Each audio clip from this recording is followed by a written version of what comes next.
We help in 4 major areas, and we've developed a set of courses and qualifications to help improve people's digital skills. We help improve people's technical knowledge through qualifications and courses, and we also provide support for people to improve their maths, English, employability skills. We provide managers with the right skills to develop productivity and increase the performance of their businesses.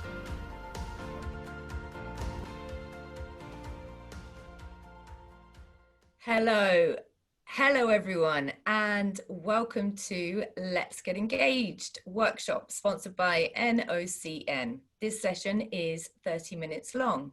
My name is Katrina Thomas and I am the project manager at AELP. If you would like to submit any questions or you are experiencing technical difficulties, please use the chat panel. It is an absolute pleasure to introduce today's facilitator, Lucy Dunleavy, founder and CEO of LearnBox. Lucy, over to you. Thank you very much, Katrina, and thank you for having me. Thanks, everybody, for joining. I am just going to try and share my screen, so hopefully everybody can see that. Yep, hopefully we're there. Yeah, thank you very much for having me. It's an absolute pleasure. Just an overview, I'm Lucy. I'm the CEO of LearnBox. We are a film production company and we specialise in education and digitalising all types of content. We create short bite-sized videos, assessments, quizzes, all that kind of thing that sits on an interactive platform of our own, and we also put content on other people's platforms as well, but very much about creating engaging films. So without further ado, I would like to do a little exercise, if that's okay, this morning. I think we should start as we mean to go on. So if I could ask you all to just close your eyes for a moment and just take yourself back to the very best day of your lives. It could be the day you got married. It could be a fantastic holiday. It could be the day your child was born or various children was born, maybe your favourite child. Maybe the day your divorce papers arrived in the post, maybe when your team won the European Cup or the Premier League, any of those things. Just close your eyes and be back in that moment. Think about what happened, how you felt, smell the smells, feel all the different senses, and just take yourself there for a moment. Okay. Now, what you can do is when we end this workshop, you can very clearly tell everybody that you want to that this workshop today reminded you of the very best day of your life. Okay, let me take you back now to the 1990s. I'm going to introduce you to 2 fresh-faced youngsters. For ease, we'll call them David and Victoria. And I'd just like you to imagine for a moment that these 2 people have only just met. Okay. Can you imagine if on that very moment they got engaged to be married? Right at that moment, before anything else, they got engaged on their first date.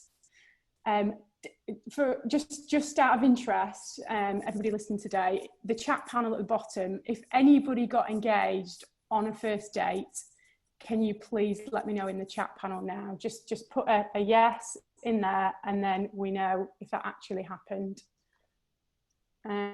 Because I am screen sharing, I can't actually see the chat. So Katrina, if you can help me out and just tell me if anybody is saying they got engaged on the first date.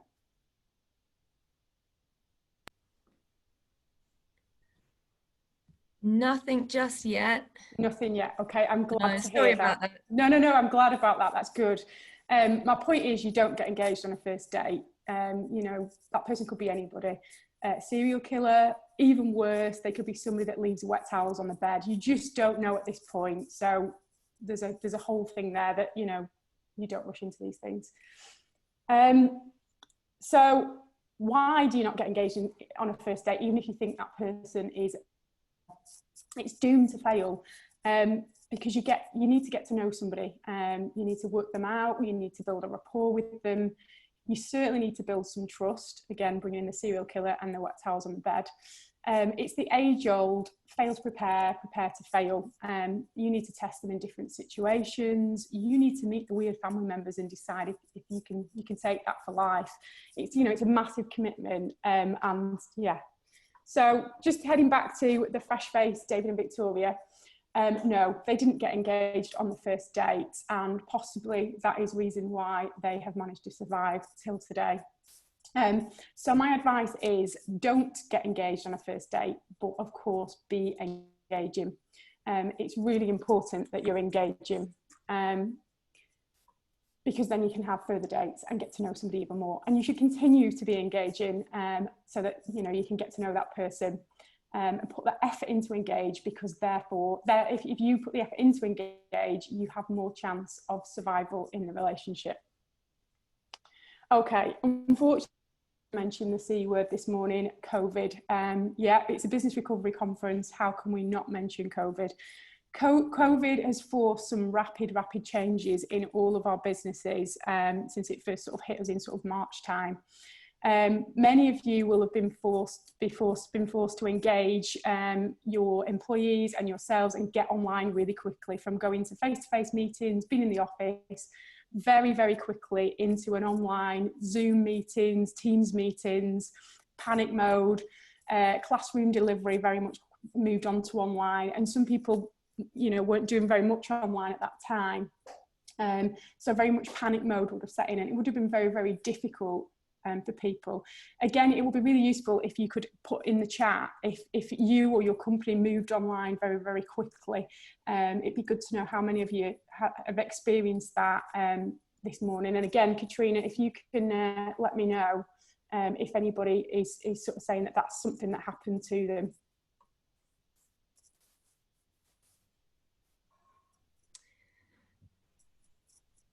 Okay, we've got, yes, we did.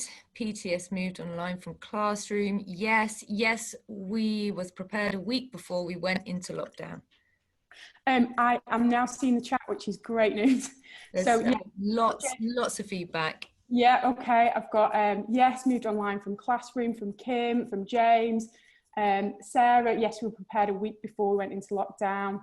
Yes, we did. Yes, they were already online. Yes. From Margaret, Mark Buckley, yes, both for office and the apprenticeship delivery.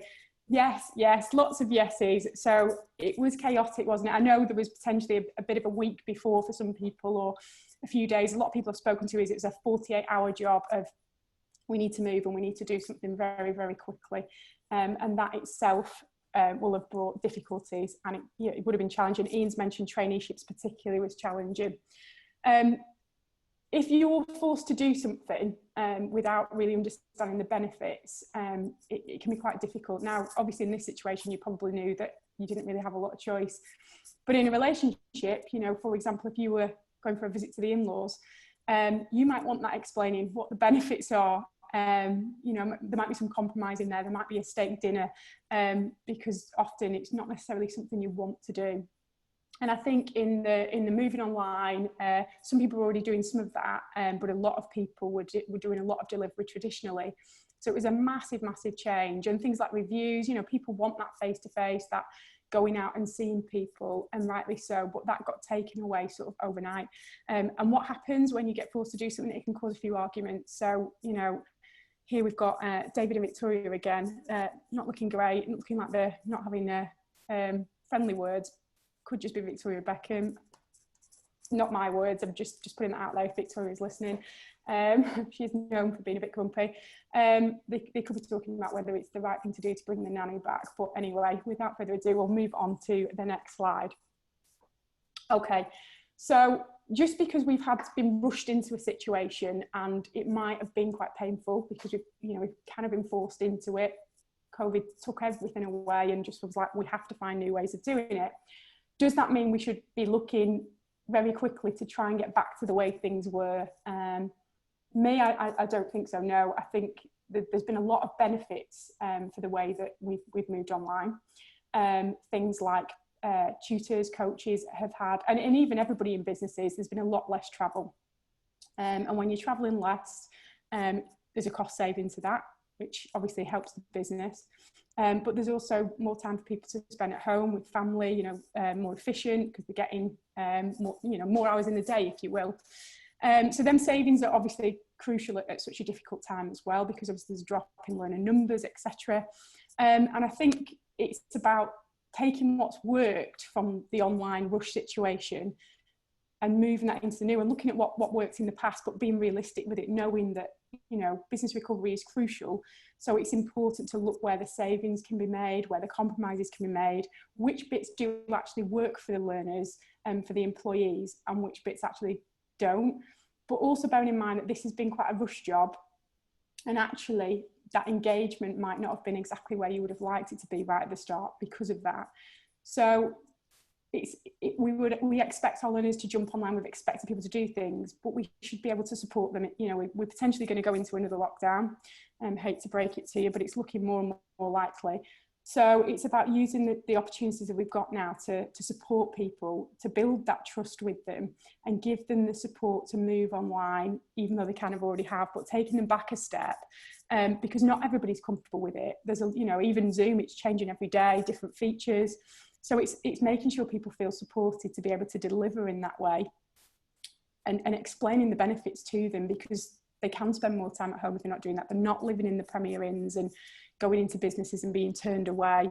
They're working around the learner needs, but also trying to support them. You know, things like reviews. It's important that learners see people face to face, and if that's having to happen online, that instantly can cause a problem, because you can't see body language. And body language, you know, it makes up 70-80% of what somebody's saying.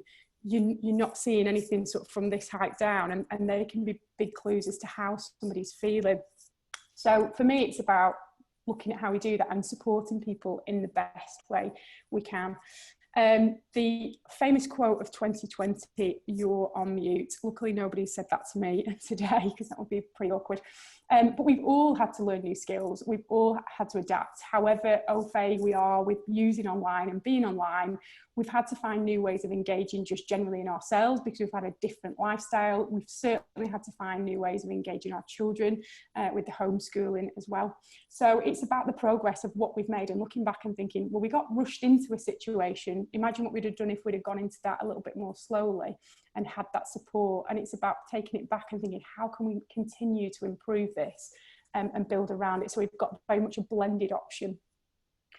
So some hints and tips really from me for moving online, and feel free if you've got any hints and tips that you want to share, because, you know, I don't know everything. I hate to tell you that, I certainly don't. So if anybody else has got any hints and tips, I'm more than happy to sort of read them out. But in the same way as a relationship, it's really important that that trust is built. But going into, you know, your first interactions with learners online, especially if it's a new learner, it's really important that you get your state right at the beginning. So if you go on and you're flustered and you're like, oh, I don't know how to use this, and you're a bit stressed and everything else, we all know those people that are, you know, mood hoovers, where you talk to them and you're just drained by the end of it.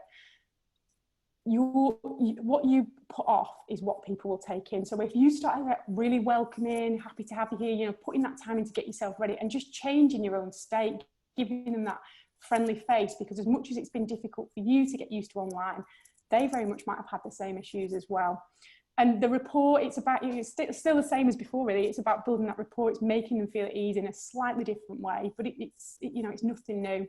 It's the support and it's the training for the learners, for the employees. So, you know, people in the meetings, anybody within the organisation, getting used to online meetings can be, you know, pretty daunting. It's a very different way of doing it. So it's just offering that extra support, personalising it, getting to the point quickly, because we all have been on the meetings that have gone on and on and on, and your eyes just kill at the end of it. You know, you're kind of zoomed out by the end of the day.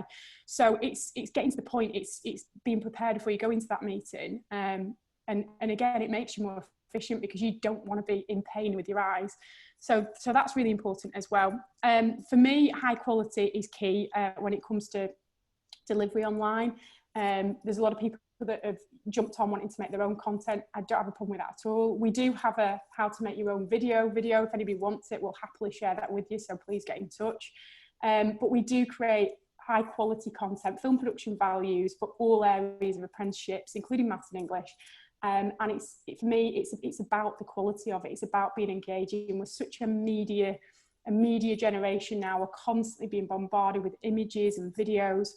They need to be really the best they possibly can be to keep the people engaged, whether that be your learners or your tutors or anyone that you're sharing any content with. And then if you can get them engaged and enjoying it, they'll spread the word to other people as well, and that'll help you as far as, you know, business and getting, you know, more learners on programs. We have a saying: engage, entertain, educate, in that order, because I strongly believe engagement is the key part at the beginning of it, and then obviously as part of that, entertaining people, and then they will learn stuff throughout the process. Because if you want to be somewhere and you are engaged with something, the percentage rates increase so much more for what you're actually taking in. Okay, if nobody's given any hints and tips of their own or anything that they want to share, but if you do, feel free to send it in and I'll share it with everybody. Right, nobody yet. Okay, so for me, the key to a happy marriage is engagement. Engagement for me equals learner progress. If somebody's engaged, then they will progress, they will learn more. It's inevitable. And learner progress is key to business survival, to fill in the skills gaps that are just massive and you know, getting so much worse. Key to job satisfaction, and obviously job satisfaction, it's a cycle really, isn't it? Because if people are satisfied, they'll stay with the business, they'll want to engage the learners will be engaged, and on it goes. So it's key for me. Engagement is key to business survival in this current climate, and also to looking at different ways that people engage. You know, you might have people that hate online, and if there's an option to not have to do online, great. But obviously with COVID, it's about supporting them through that so that they don't hate it anymore and they're actually comfortable with it. So yeah, engagement for me equals learner progress, and progress, it equals happiness. So for me, the key to business survival and recovery is exactly that. So yes, engagement, and engagement with learners, obviously, but also let's not forget the tutors, coaches, assessors in this. You know, they're the ones that have been thrown in, get delivering online, a lot of them with minimal support. Let's support them, because that has an impact. And if they're struggling as well, it's that whole what state are they going into their meetings? And when I say state, I don't mean like, I mean like the state, what they're giving off, how happy they are, how confident they are, and the impact that that's having on the learners as well. Okay, I said to you at the beginning that I reminded you of the best moments of your life, which I clearly did. And again, as I mentioned before, if you can get people to spread the word, then fantastic, because they'll do the job for you. They'll talk about the learning and say, oh, I really enjoyed that. So here's a slide to say this is the best workshop ever, and it reminds you of the best day of your life, which clearly is true. If anybody wants to take a screenshot and share this online, now's your moment, because this will look great for me. So feel free. I'll do my little pose, get my angles right. But yeah, I'm potentially being a bit facetious, but it's that whole point that if you can get people spreading the word, it will help you out in the long run. Because obviously a lot of stuff takes place on social media these days. Okay, finally, I've not talked a great deal about LearnBox intentionally. So this Business Recovery Conference, it's not about me telling you and how great I think my business is and how we make great content. What I do want to share with you though, just before we go into questions and answers, is a short video that we've made. It's a favourite of mine, and I think it just sums everything up in a nutshell. So I'll put this on, and feel free to put any questions in the chat whilst it's playing, and hopefully. We are always learning from the past, from our first steps when we start exploring the world around us. And we need learning now more than ever. After all, learning is the new life source, sustaining us and helping us to grow. We approach every new step tentatively, learning to master it and push it forward.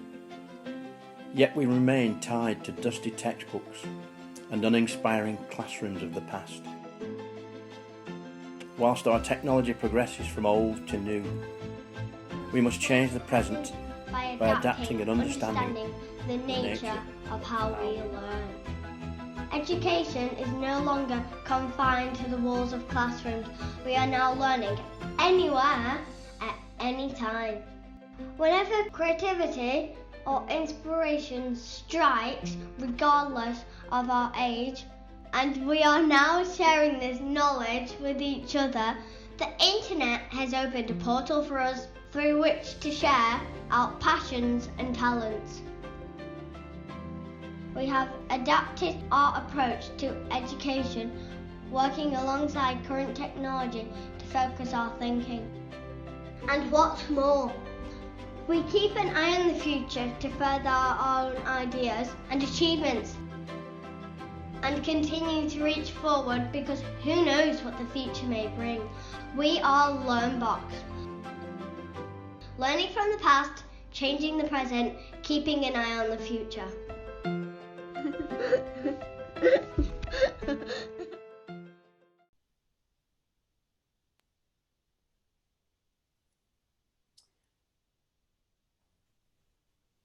Okay, has anybody got any questions?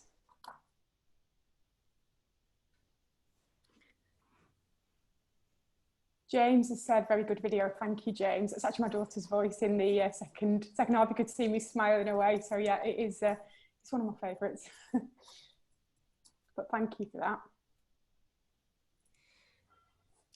Thank you, Sarah. Oh, thank you, Paul. We just became best friends. That was very kind of you. Thank you very much.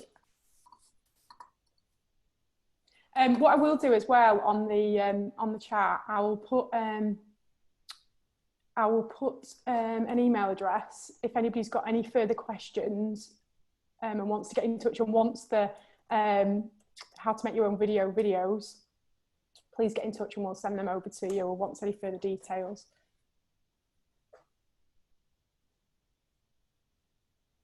Oh, thanks, guys. Just getting loads of nice comments. This is lovely. Good feedback. Yeah, it's really lovely. I'd like to ask a quick question. Yeah. With the engagement and engaging, people, especially in this time, how do you overcome the challenges and barriers of those that are remotely working, who don't have, as high technical ability as some people working online? That's a really good question. It's really tough. It is really tough. And it's not just tough for the people that are struggling online. Obviously, it's about support. And what we do in the team is we've got, some people that are naturally better at other things than others. And it's about that peer support as well and going, speak to that person, they're great at that and they can help you and vice versa. Something we've done as a team, we've started having a walk and talk. So if we need to have a chat about something, we'll go for a walk while we're doing it, because I think we were all getting like that and just shattered. And I know I wasn't doing very many steps a day. I was just literally sat in the same place. So we've set ourselves a goal. One of the team, Jack, he set us up with an app of a Land's End to John O'Groats walk. So we've all got to try and get in as many steps as we can. We're aiming for 10,000 each minimum a day. And doing this walk and talk. And if nobody wants to say anything and there's, nobody needs to talk, it's just about getting out there. I'll often put like a podcast or something on just to have that break from it. And that really helps, I think. But yeah, get the team supporting each other and just get away from the screen as much as you can. Don't do the whole back-to-back meetings. It's not worthwhile anyway, because you're not planning for the following meeting. I'd give yourself a good 10-15 minutes to work out what you want the outcome of the next meeting to be anyway. But try and get away from that screen as much as you possibly can. Yeah, thank you very much. That's a great answer. Thank you. We all do need to exercise and get out and get in the fresh air a lot more. And I think it is possible to just stay and get locked into your screen the whole time. So yeah, great advice. Yeah. Thank you. Yeah, no, I don't always follow my own advice, but we try as much as possible, because you know what it's like. Something happens or something overruns or you get stuck on something.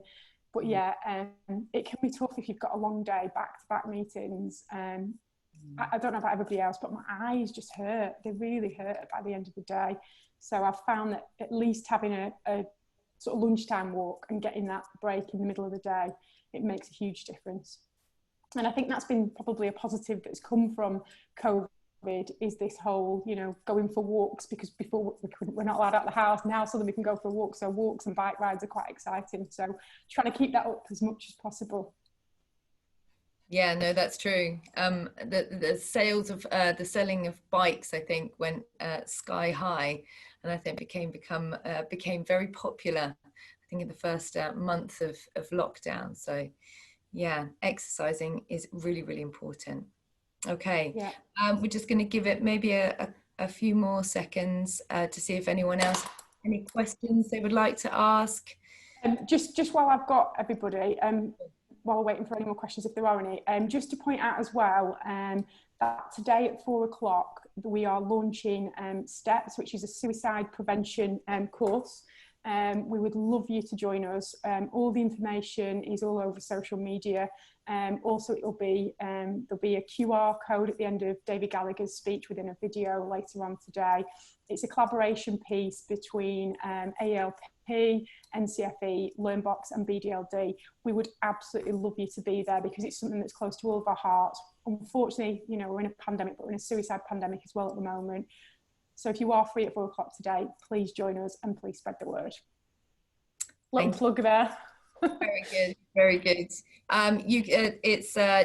You're on LinkedIn and is it Instagram, Twitter? Yeah. Again, I'll put a link. I'll put our website in the chat.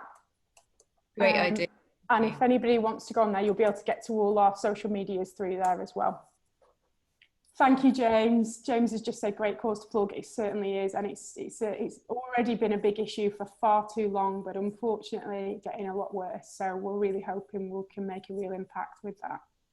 Okay. Thanks as well to Mark. Yeah. Just out of time now. Lucy, thank you ever so much. Really insightful workshop.